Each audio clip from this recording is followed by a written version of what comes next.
अस्सलाम वालेकुम, welcome to my YouTube channel smart learning.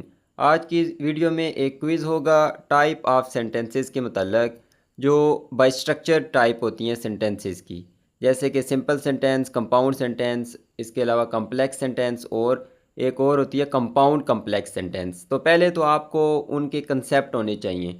Simple में जो है आपको बता देता हूँ कि जो सिंपल सेंटेंस होता है उसके अंदर एक इंडिपेंडेंट क्लाज होती है।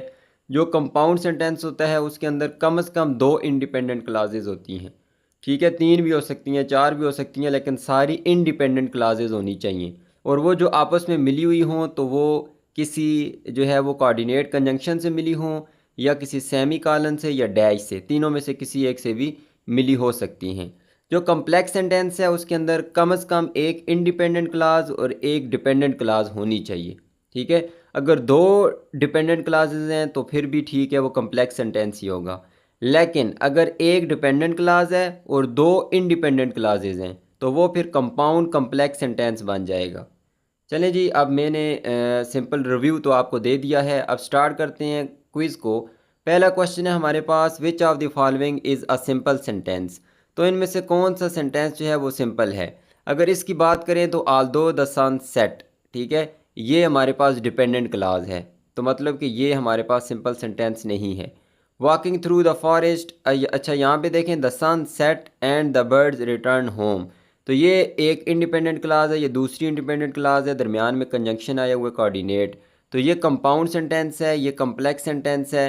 इसके अंदर भी देखें तो the sun set after the storm had ended, ये कम्प्लेक्स सेंटेंस है क्योंकि इसके अंदर ये डिपेंडेंट क्लास आ गई है। तो ये जो सी ऑप्शन है ये सिंपल सेंटेंस है। सिंपल सेंटेंस इसलिए है कि क्योंकि इसके अंदर एक ही हमारे पास क्लास आई है और वो इंडिपेंडेंट क्लास है। ये कोई हमारे पास जो है क्लास नहीं है। क्लास के लिए सब्जेक्ट और वर्ब दोनों चाहिए होते हैं। फिर सेकंड सेंटेंस देख लें जी, विच सेंटेंस इज़ कंपाउंड, इनमें से कौन सा कंपाउंड सेंटेंस है। तो अगर यहाँ देखें तो बिकॉज शी वॉज इल, ये डिपेंडेंट क्लास है तो ये कम्प्लेक्स हो गया। She stayed but her brother left, तो ये एक इंडिपेंडेंट क्लास, ये दूसरी इंडिपेंडेंट क्लास, दरमियान में कंजंक्शन आया है कोऑर्डिनेट कंजंक्शन, तो ये कंपाउंड सेंटेंस है। ये हमारा आंसर ठीक है। तीसरा जी, विच सेंटेंस इज़ कम्प्लेक्स, तो इनमें से कम्प्लेक्स कौन सा है। तो कम्प्लेक्स के लिए एक डिपेंडेंट क्लास होनी चाहिए। The teacher entered after the students had become silent, तो यहाँ पे देखें एक हमारे पास ये आफ्टर कंजंक्शन आया है, फिर उसके बाद ये दूसरी क्लास है, तो ये डिपेंडेंट क्लास है, ये पहली इंडिपेंडेंट क्लास है, तो ये कम्प्लेक्स सेंटेंस है। अब यहाँ पे देखें द टीचर इंटर्ड, ये एक इंडिपेंडेंट क्लास है, फिर कंजंक्शन है कोऑर्डिनेट कंजंक्शन, और दूसरा हमारे पास क्या आ गई है, एक और इंडिपेंडेंट क्लास है, तो ये कंपाउंड सेंटेंस है।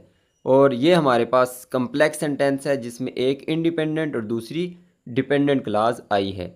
फिर यहाँ पूछा जा रहा है कि कौन सा कंपाउंड कम्प्लेक्स सेंटेंस है। तो कंपाउंड कम्प्लेक्स में मैंने आपको बताया कि कम से कम दो इंडिपेंडेंट क्लासेस होनी चाहिए और एक क्या होनी चाहिए, डिपेंडेंट क्लास। तो यहाँ पे देखें सी ऑप्शन में, बिकॉज ही वॉज टायर्ड, ये हमारे पास डिपेंडेंट क्लास है, ये सब ऑर्डिनेट कंजंक्शन से स्टार्ट हुई है। याद रखें डिपेंडेंट क्लास जो है ना वो सब ऑर्डिनेट कंजंक्शन से स्टार्ट होती है। फिर ही स्लेप्ट, ये हमारे पास इंडिपेंडेंट क्लास है, दरमियान में कंजंक्शन आ गया कोऑर्डिनेट कंजंक्शन, और फिर एक और इंडिपेंडेंट क्लास, तो ये दो इंडिपेंडेंट क्लासेस एक डिपेंडेंट क्लास, तो ये हमारे पास हो गया कंपाउंड कम्प्लेक्स सेंटेंस। फिर पांचवा जी, which sentence contains two independent clauses, तो यहाँ पे देखें ये डिपेंडेंट है तो ये हमारा आंसर नहीं है। इसमें देखें तो बिकॉज के बाद ये डिपेंडेंट है, ये भी हमारा आंसर नहीं है। यहाँ देखें तो इसमें तो एक ही हमारे पास इंडिपेंडेंट क्लास है, तो इसमें अगर बात की जाए तो दो इंडिपेंडेंट क्लासेज हैं, द रेन स्टॉप्ड एक, और दूसरी द चिल्ड्रन वेंट आउटसाइड, तो ये हमारा आंसर है सी ऑप्शन। फिर छठा है जी, which sentence contains one independent clause and one adjective clause. याद रखें जो एडजेक्टिव क्लास, एडवर्ब क्लास और नाउन क्लास होती हैं वो तीनों होती डिपेंडेंट क्लासेस ही हैं। तो यहाँ पे हमने बताना है कि साथ एडजेक्टिव क्लास कौन सी है। तो ए ऑप्शन में अगर देखें, the man who won the race is my cousin. दूसरे में देखें, the man who won the race and everyone applauded. तो यहाँ पे देखें दो हमारे पास, एक ये इंडिपेंडेंट क्लास है, दूसरी ये इंडिपेंडेंट क्लास है, इसमें कोई हमारे पास जो है ना वो एडजेक्टिव क्लास नहीं है। यहाँ पे देखें हु वॉन द रेस, ये एक एडजेक्टिव क्लास है जो किसी रिलेटिव प्रोनाउन से स्टार्ट हुई है और डिस्क्राइब किसको कह रही है, इस मैन को। इसमें देखें कहीं हु का इस्तेमाल नहीं हुआ दूसरे वाले में। तो दूसरा आंसर हमारा नहीं है, ए ऑप्शन ठीक है। इसमें ये देख लें, who won the race adjective clause है और the man is my cousin ये हमारे पास इंडिपेंडेंट क्लाज है। सातवां देखें, which sentence is not a simple sentence. तो इनमें से कौन सा सिंपल सेंटेंस नहीं है? तो ये तो सिंपल सेंटेंस है, इसमें ये क्लास कोई नहीं है, ये तो एक फ्रेज़ है सिंपल, ठीक है, पार्टिसिपल फ्रेज़, ये असल में सिंपल सेंटेंस है। ये देखें तो ये हमारे पास सिंपल नहीं है, क्योंकि इसमें देखें कोऑर्डिनेट कंजंक्शन आ गया है और ये हमारे पास बन गया कंपाउंड सेंटेंस। तो ये हमारे पास सिंपल नहीं है, सी हमारा आंसर है। ये भी सिंपल है और इसके अलावा ये भी सिंपल है। इसमें एग्जॉस्टेड फ्राम द रेस, अगर ये देखें तो ये बॉय को रीनेम कर रही है, इसके बारे में हमें इंफॉर्मेशन दे रही है, इसको ए पॉजिटिव फ्रेज़ कहते हैं। तो बाकी सारे सिंपल हैं, सी वाला सिंपल नहीं है। फिर ये कंपाउंड सेंटेंस कौन सा है? तो कंपाउंड सेंटेंस इसमें बी वाला है, क्योंकि ये देखें एक इंडिपेंडेंट क्लाज है, दरमियान में कोऑर्डिनेट कंजंक्शन है और फिर दूसरी इंडिपेंडेंट क्लाज। कोऑर्डिनेट कंजंक्शन साथ ही होते हैं, फ़ैन बॉयज़ इनकी निमानिक होती है फ़ैन और इसके साथ बॉयज़। तो इससे साथ आप याद कर लिया करें, फॉर, एंड, नर, बट, और, येट, सो। तो ये देखें इस क्वेश्चन में सो जो है ना वो कोऑर्डिनेट कंजंक्शन था। फिर है जी, which sentence contains a noun clause. तो क्लास भी थोड़ा थोड़ा बीच में देख लेते हैं। तो यहाँ पे देख लें, आई know that she is honest, ये नाउन क्लास है, ये नाउन हमारे पास क्लास है जिसको डिपेंडेंट क्लास कहते हैं। ये वैसे सेंटेंस कौन सा है? Complex sentence. इसमें एक इंडिपेंडेंट क्लास आ गई, दूसरी डिपेंडेंट क्लास हो गई। ये क्यों नाउन क्लास है? क्योंकि ये इस वर्ब का क्या है? ऑब्जेक्ट है।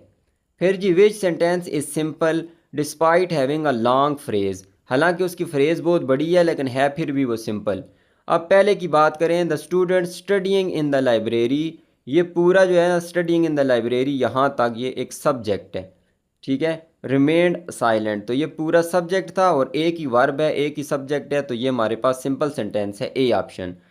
ये क्यों नहीं है? क्योंकि ये देखें द स्टूडेंट स्टडीड और उसके बाद ये दूसरी क्लास आ गई है, तो दो इंडिपेंडेंट क्लासेज हैं, ये कंपाउंड सेंटेंस है। ये आल्दो आ गया है तो ये कम्प्लेक्स सेंटेंस है।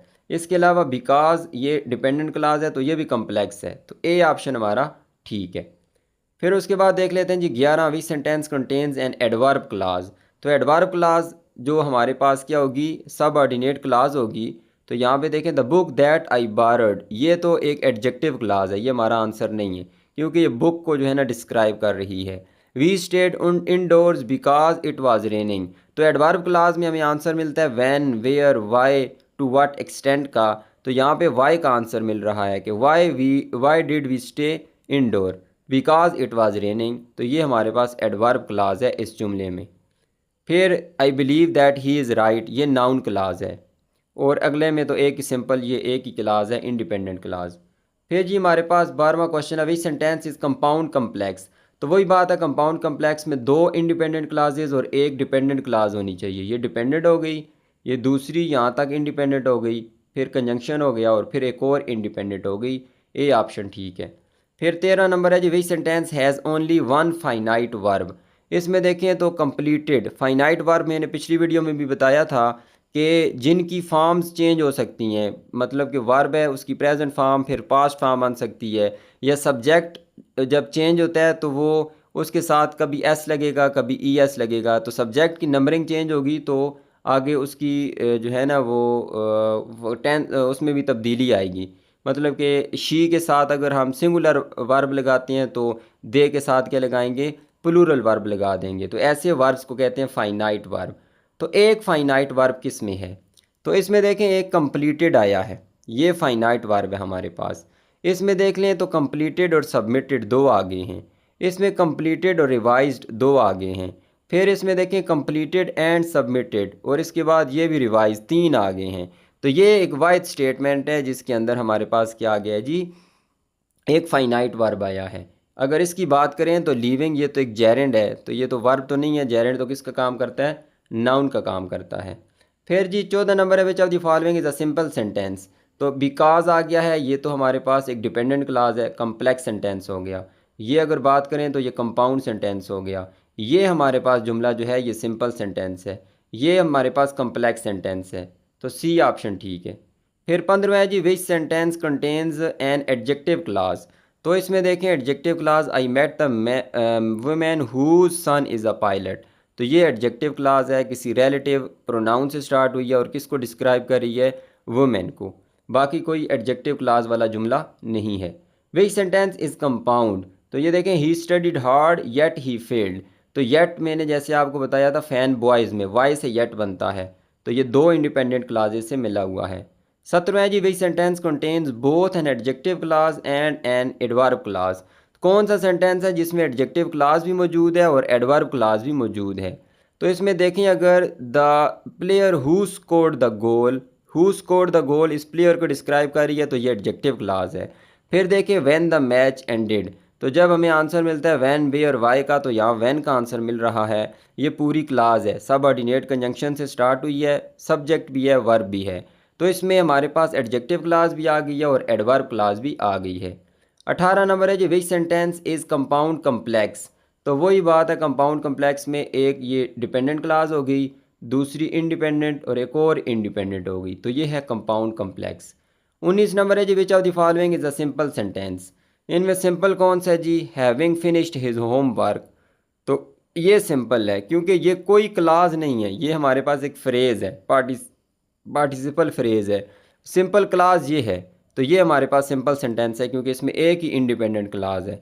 इसमें अगर देखें तो दो इंडिपेंडेंट क्लासेज हैं। इसमें अगर देखें तो ये डिपेंडेंट क्लास आ गई है, इसमें देखें तो ये भी डिपेंडेंट क्लास है। तो ये दोनों कम्प्लेक्स हैं, ये कंपाउंड है, जबकि पहले वाला क्या है, सिंपल है। 20 नंबर है जी, which sentence contains two independent clauses joined by a coordinating conjunction. तो कौन सा है जी वो, ये हमारे पास ये है बी ऑप्शन। इट रेन्ड, ये एक इंडिपेंडेंट क्लास, वी प्लेड दूसरी, दरमियान में कंजंक्शन आया हुआ है, कोऑर्डिनेटिंग कंजंक्शन। नेक्स्ट है जी 21 नंबर। अच्छा, यहाँ से थोड़े से और कन्फ्यूजिंग क्वेश्चन स्टार्ट होंगे, तो यहाँ आपका सिर्फ देखेंगे कि सब्जेक्ट ही होगा। जैसे identify the type of following sentence, neither Ali nor Ahmad was present at the meeting. अब ये अगर बात करें तो ये पूरा यहाँ तक सब्जेक्ट है, ठीक है, इसको क्लास आपने नहीं समझना। नेदर और नर दोनों जो है ना वो को रिलेटिव कंजंक्शन है जो हमेशा इस तरह पेयर में आते हैं। और ये सब्जेक्ट वर्ब एग्रीमेंट में हमने पढ़ा था कि नेदर और नार, नॉट ओनली बट आल्सो, इस तरह के जब भी को रिलेटिव कंजंक्शन इस्तेमाल होते हैं तो जो वर्ब इस्तेमाल करते हैं वो नियरेस्ट सब्जेक्ट के मुताबिक इस्तेमाल करते हैं। अहमद सिंगुलर है तो वर्ब भी क्या आएगा, सिंगुलर। अब यहाँ पे देखें, ये सिंपल यहाँ तक सब्जेक्ट था, एक ही वर्ब है उसमें, तो ये सेंटेंस कौन सा हुआ, सिंपल सेंटेंस हुआ। फिर जी यहाँ पे हमने बताना है type of the following sentence, not only the principal but also the teachers appreciated the students performance. Not only the principal but also the teachers, ये पूरा सब्जेक्ट है, एक वर्ब है अप्रिशिएटेड, तो ये आगे देख लें, ये दूसरा तो ऑब्जेक्ट हो गया, नाउन फ्रेज है जो कि ऑब्जेक्ट का काम कर रही है। तो एक ही सब्जेक्ट है, एक ही वर्ब है, तो ये सिंपल सेंटेंस है। इतनी लंबी स्टेटमेंट है तो इससे आपने कंफ्यूज नहीं होना, ठीक है। कि अच्छा ये बट भी जो है ना यहाँ पे कोई कोऑर्डिनेटिंग कंजंक्शन नहीं है, बल्कि ये पेयर में आया हुआ है, तो ये को रिलेटिव कंजंक्शन है। फिर 23 नंबर है जी, इनमें बताएं कि ये कौन सा सेंटेंस है, हैविंग कंप्लीटेड द प्रोजेक्ट। तो ये एक इंट्रोडक्टरी फ्रेज़ है, मतलब कि एक पार्टिसिपल फ्रेज़ है, इसमें जो है ना कोई क्लास नहीं है। ये क्लास असल में ये है सब्जेक्ट और वर्ब, तो एक ही सब्जेक्ट और एक ही वर्ब है, तो ये भी सिंपल सेंटेंस है।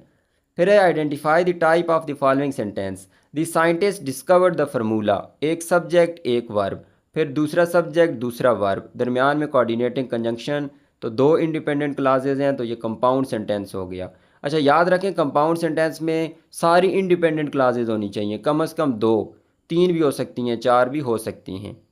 फिर है जी, इसमें बताएं कौन सा सेंटेंस है, तो आल दो द रोड वाज स्लिपरी। आल दो सब ऑर्डिनेट कंजंक्शन, सब्जेक्ट भी हो गया, वर्ब भी हो गया, और इसमें भी ड्राइवर और मेंटेन्ड सब्जेक्ट और वर्ब हो गया, एक डिपेंडेंट क्लास दूसरी इंडिपेंडेंट क्लास, तो ये हो गया कम्प्लेक्स सेंटेंस। 26 नंबर है जी, इसमें भी सेंटेंस की टाइप बतानी है, the students who participated in the competition. तो ये एडजेक्टिव क्लास है, तो जाहिर सी बात है डिपेंडेंट क्लास आ गई है, एक डिपेंडेंट क्लास दूसरी ये इंडिपेंडेंट क्लास, तो ये हो गया complex sentence. Adjective clause, adverb clause और नाउन क्लास तीनों क्या होती हैं, डिपेंडेंट क्लासेज होती हैं। The manager approved the proposal but the committee rejected it. But आ गया कोऑर्डिनेटिंग कंजंक्शन, ये पहली इंडिपेंडेंट क्लास, ये दूसरी इंडिपेंडेंट क्लास, तो ये हो गया compound sentence. Identify the type of the following sentence, walking through the museum. तो ये भी हमारे पास पार्टिसिपल फ्रेज है, कोई इसमें क्लास नहीं है। द विजिटर सब्जेक्ट हो गया, एडमायर्ड क्या हो गया, इसमें वर्ब हो गया। तो एक ही हमारे पास क्लास है इंडिपेंडेंट क्लास, तो ये सेंटेंस है सिंपल सेंटेंस। फिर 29 नंबर है identify the type of the following sentence I believe. तो ये हमारे पास इंडिपेंडेंट क्लास है और ये इसका हमारे पास क्या बन गया जी, ऑब्जेक्ट बन गया है। तो ऑब्जेक्ट जो बन गया है वो नाउन क्लास है। तो नाउन क्लास डिपेंडेंट क्लास होती है, ये दूसरी इंडिपेंडेंट क्लास है, तो ये सेंटेंस हो गया कम्प्लेक्स सेंटेंस। फिर जी the child open the window and close the door quietly. अब यहाँ पे देखें आपको वर्ब तो दो नज़र आ रहे हैं, open the window and close the door, लेकिन वो सब्जेक्ट एक ही है, एक ही बच्चे ने दो काम किए हैं। तो मतलब कि ऐसे वर्ब जो मतलब ऐसे दो काम या दो वर्ब या तीन वर्ब जब इकट्ठे आ जाते हैं तो उनको कहते हैं जी कंपाउंड प्रेडिकेट। तो इसका मतलब है ये एक ही सब्जेक्ट है, उसके दो काम किए हैं, है ये सिंपल सेंटेंस ही। ठीक है, ये हमारे पास दूसरा सेंटेंस नहीं है, कंपाउंड सेंटेंस नहीं है। ये कंजंक्शन क्यों आया है? क्योंकि कंजंक्शन ने इन दो वर्ब्स को आपस में जोड़ा है, दो क्लासेस को नहीं जोड़ा। फिर 31 नंबर है जी, इसमें बताना है the man standing near the gate is my uncle. तो the man standing near the gate ये पूरा सब्जेक्ट है, इज़ इसमें वर्ब है और ये सेंटेंस हो गया सिंपल सेंटेंस, एक ही सब्जेक्ट है एक ही वर्ब है। यहाँ पे देखें the man who is standing near the gate, इन दोनों में फ़र्क है 31 और 32 वाले जुमले में। Who is standing near the gate तो ये एक एडजेक्टिव क्लास बन गई है, इसमें स्टैंडिंग नियर द गेट था तो ये हमारे पास फ्रेज़ थी जिसको हम कह सकते हैं एडजेक्टिव फ्रेज़ भी कह सकते हैं और पार्टिसिपल फ्रेज़ भी कह सकते हैं, जो इस मैन के बारे में इंफॉर्मेशन दे रही थी। तो जब हु इज़ बन गया तो इसमें देखें वर्ब सब्जेक्ट भी आ गया वर्ब भी आ गया, इसमें कोई सब्जेक्ट और वर्ब नहीं थे तो फ्रेज़ थी। अब सब्जेक्ट इसमें प्रोनाउन हो गया और वर्ब इज़ हो गया तो ये क्लास बन गई है। तो ये एक डिपेंडेंट क्लास हो गई, दूसरी इंडिपेंडेंट क्लास, तो ये सेंटेंस है कम्प्लेक्स, जबकि ये क्या था, सिंपल था। 33 नंबर है जी not only the manager but also the employees. तो ये पूरा पहले भी मैं आपको बता चुका हूँ, ये पूरा एक सब्जेक्ट है और आगे एक वर्ब है, तो ये सिंपल सेंटेंस हुआ। फिर जी the manager attended the meeting and the employees presented the report. तो एंड इसमें कंजंक्शन आया कोऑर्डिनेट, सब्जेक्ट और वर्ब, और यहाँ भी सब्जेक्ट और वर्ब, तो ये सेंटेंस हो गया कंपाउंड सेंटेंस। 35 नंबर है जी नाइदर द प्रिंसिपल नर द टीचर्स। ये देखिए नाइदर और नर जब इकट्ठे आ जाएं पेयर में तो जो वर्ब के नियरेस्ट होता है सब्जेक्ट उसके मुताबिक हमने वर्ब लगाना होता है। तो टीचर्स प्लूरल है तो हमने वर लगाया, प्रिंसिपल को नहीं देखना, हालांकि प्रिंसिपल सिंगुलर है तो सिंगुलर के मुताबिक वाज नहीं लगाना बल्कि जो नज़दीक है उसके मुताबिक आपने वर्ब इस्तेमाल करना है। अब यहाँ पे देखें तो वही नेदर द प्रिंसिपल नर द टीचर्स, यहाँ तक एक सब्जेक्ट है, वर सेटिस्फाइड और यहाँ पे एक ही वर्ब है, तो ये सेंटेंस हुआ सिंपल सेंटेंस। फिर है जी आफ्टर रिव्यूइंग द एविडेंस। तो यहाँ पे देखें जी after reviewing the evidence the जज अनाउंस द वर्डिक्ट। यहाँ पे ये हमारे पास एक प्रीपोजिशन है आफ्टर, ठीक है, यहाँ पे ये कंजंक्शन का इस्तेमाल नहीं कर रहा, तो ये हमारे पास एक प्रीपोजिशनल फ्रेज़ है और द जज सब्जेक्ट है और अनाउंस्ड इसमें वर्ब है, तो ये सेंटेंस हुआ सिंपल सेंटेंस। लेकिन अगले जुमला देखें, इसी तरह का मैंने जुमला लिखा है कि आफ्टर द जज रिव्यूड द एविडेंस। अब आफ्टर यहाँ पे कंजंक्शन है, इसके बाद हमारे पास क्या आया है, सब्जेक्ट आया है और वर्ब आया है, और यहाँ देखें तो सब्जेक्ट और वर्ब एक और आ गया है। तो ये पहली डिपेंडेंट क्लास है, दूसरी इंडिपेंडेंट क्लास, तो ये सेंटेंस है कम्प्लेक्स सेंटेंस। इन पे आपने गौर करना है, आफ्टर हो गया, बिफोर हो गया, ये सिंस हो गया, ये कभी कभार प्रीपोजिशन का काम करेंगे, कभी कभार कंजंक्शन का काम करेंगे। उसके बाद है जी 38 number the teacher along with the students.